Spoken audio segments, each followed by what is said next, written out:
প্রিয় দর্শক, আসসালামু আলাইকুম। আমি ডক্টর সাবিনা ইয়াসমিন। আজকে আমার আলোচনার বিষয় হোমিওপ্যাথিক মেডিসিন নিয়ে। মেডিসিনটার নাম হলো অ্যামোনিয়াম কার্বনিকাম। এই মেডিসিন কি দিয়ে তৈরি হয়? ভোলাটাইল সল্ট অথবা স্মেলিং সল্ট। এটা একটি লবণ এক জাতের। এখন এই রোগীদের লক্ষণ নিয়ে আলোচনা করব।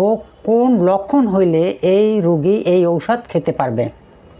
যেমন শেষ রাতে কাশি শুরু হয় ঠিক ভোরের দিকে 4-5টার দিকে, বা 3-4-5টার দিকে, শেষ দিক থেকে সারা রাত ঘুমিয়ে ভোর থেকে কাশি, খুব ভোরে তার কাশি শুরু হয়ে যায়। 2 নাম্বার হলো মুখের 2 কুনিতে ঘা, এখানে এবং এখানে মুখের 2 কুনিতে সাদা, দেখবেন অনেকের ঘা হয়, কথা বলে 2 পাশ ছত্রাকের মতন দেখা যায়। তারপর হইল বারে বারে প্রস্রাব করে, বা এমনকি বাথরুমে যেতে যেতে প্রস্রাব পড়তে থাকে, 2-4 ফোঁটা পড়তে পড়তে যায়, রুগী কন্ট্রোল করতে পারে না।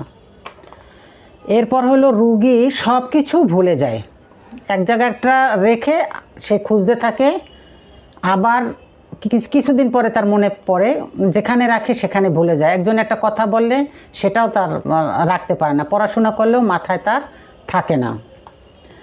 তারপর হলো দাঁতে যন্ত্রণা থাকবে রুগীর। আর একটা ইম্পর্টেন্ট লক্ষণ হলো টনসিলে পচা ঘা তৈরি হওয়া, টনসিল অনেকের পেকে যায় এবং সেখানে ঘা হওয়ার সম্ভাবনা থাকে, পচা ঘা হওয়ার প্রবণতা থাকে।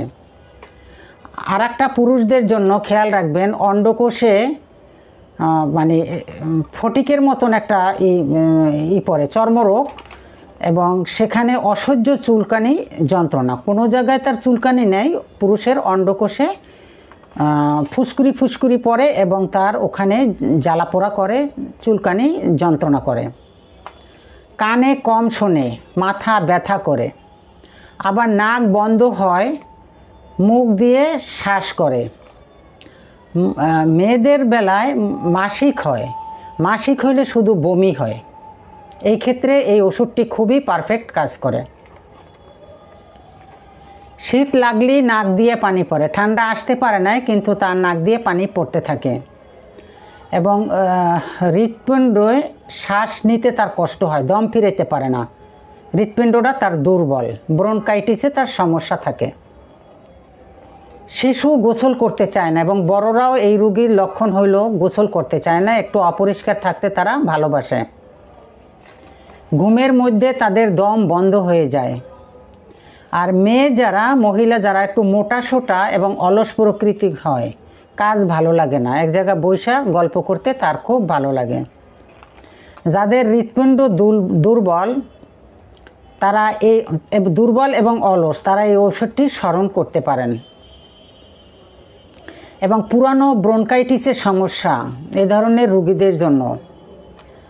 আর একটা হইল শিশু এবং বৃদ্ধ যেই হোক, হঠাৎ করে নাক দিয়ে রক্ত পড়া, এই রোগীদের জন্য বিশেষ উপযোগী। আর একটা মহিলাদের লক্ষণ হইল যারা সূক্ষ্ম কাজ করে, সেলাই কাজ করে, কম্পিউটারে কাজ করে, শুধু সূক্ষ্ম দৃষ্টিশক্তি খাটাবার পরিণামে যাদের চোখের পীড়া হয় এবং যাদের চোখের দৃষ্টিশক্তি কমে যায়, এই লক্ষণটা হইলে এই ওষুধটি ব্যবহার করতে পারেন। ঋতুকালে যাদের মাসিক শুরু হয় মেয়েদের, সেই সময় অশ্ব বেড়ে যায়, অন্য সময় ঠিক থাকে, মাসিক শুরু হইলেই তার অশ্বগুলা তার বেড়ে যায় এবং ব্যথা যন্ত্রণা হয়। আর একটা মেয়েদের লক্ষণ হইল ভূত প্রেত এবং প্রায় মরা মানুষ স্বপ্নে দেখে। অনেকে দেখবেন এইটা সাইলিসিয়াও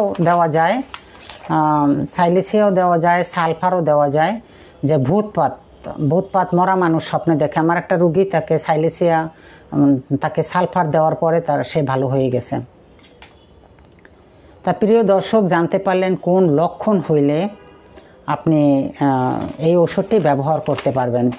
ইম্পর্টেন্ট হলো শেষ রাতে ভোরের দিকে কাশি, দ্বিতীয় হলো 2 পাশে লাগাম, যেটাকে বলে গ্রামে 2 পাশে ক্ষত, সাদা সাদা র দেখা যায়, বিশ্রী।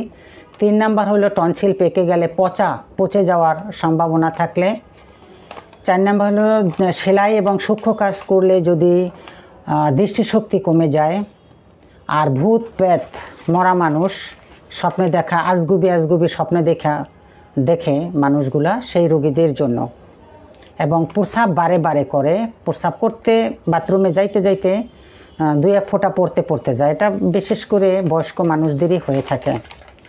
এই 6টি অন্যান্য রোগগুলোও লক্ষণ দেখবেন, কিন্তু এই 6টি রোগ খুব ইম্পর্ট্যান্ট কাজ করে। এটা একটা লবণ, যার শরীরে এই লবণের ঘাটতি তার এই উপসর্গগুলো দেখা দেয়। তার ডাক্তারের পরামর্শ বা ওখানে আমার কন্ট্যাক্ট নাম্বার আছে, যদি কারো এ ধরনের সমস্যা হয় ওষুধ কিনেই আপনারা খাবেন না, সাজেশন অনুযায়ী খাবেন। কারো 30 পোটেন্সি লাগে, কারো 200 লাগে, কারো 1000 পাওয়ার লাগে, কারো 50,000 লাগে, কারো CM লাগে, লাখ পাওয়ার লাগে। এরকমের আন্দাজে কোনো ঔষধ খাবেন না। ধন্যবাদ।